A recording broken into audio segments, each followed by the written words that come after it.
চার ছক্কার প্রদর্শনীর সাথে দায়িত্বশীল ইনিংস সাইফ হাসান যেন ফিরে এসেছেন তার আগের ধারায়।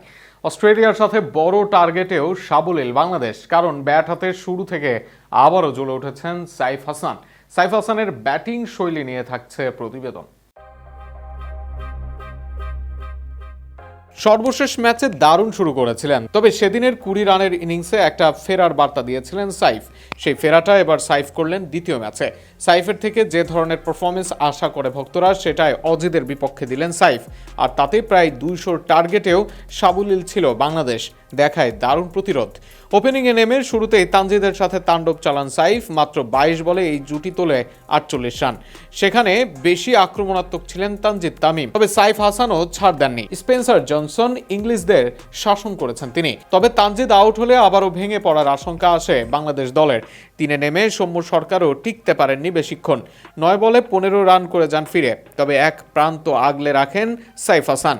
পারভেজ ইমন এক প্রান্তে বাউন্ডারি হাঁকাতে থাকেন, সাইফ অন্য প্রান্তে ধরে রাখেন ইনিংস, আবার সুযোগ বুঝে নিজেও হাঁকান বাউন্ডারি। এদিন সাইফের রানে ফেরার চেয়েও গুরুত্বপূর্ণ ছিল তার শট। যে ধরনের মনোমুগ্ধকর শট খেলে সাইফ সবার নজর কাড়েন, সেই শটে আবারও সাবলীল এই ব্যাটার। শুরুতে ডাউন দ্য উইকেটে এসে শট খেলে 4 হাঁকান সাইফ, এরপর নো লুক শটে হাঁকান ছক্কা। স্পিনে কাবু করতে চেয়েছিল অস্ট্রেলিয়া দল, তবে ইনসাইড আউট শটে স্পিনে 4 হাঁকান সাইফ হাসান। আর সেখানেই এলোমেলো হয়ে যায় প্রতিপক্ষের পরিকল্পনা। শেষ পর্যন্ত অবশ্য 50 তুলে নিতে পারেননি সাইফ হাসান। অনেক ওয়াইডই খেলে ফেলেন ভুল শটে। তবে ফেরার আগে সাইফের ব্যাট থেকে আসে 42 রান।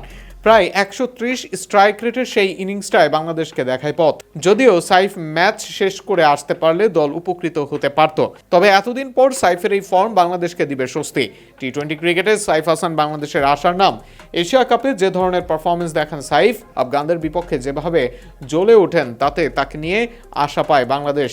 তবে সাম্প্রতিক সময়ে জাগে আশঙ্কাও, সাব্বিরদের মতো সাইফও যাবেন কি হারিয়ে। সেই শঙ্কা কিছুটা হলেও কাটাবে সাইফের এই ইনিংস। একই সাথে বড় টার্গেটে কিভাবে ব্যাট করতে হয় সেটারও পাওয়া গেছে উদাহরণ।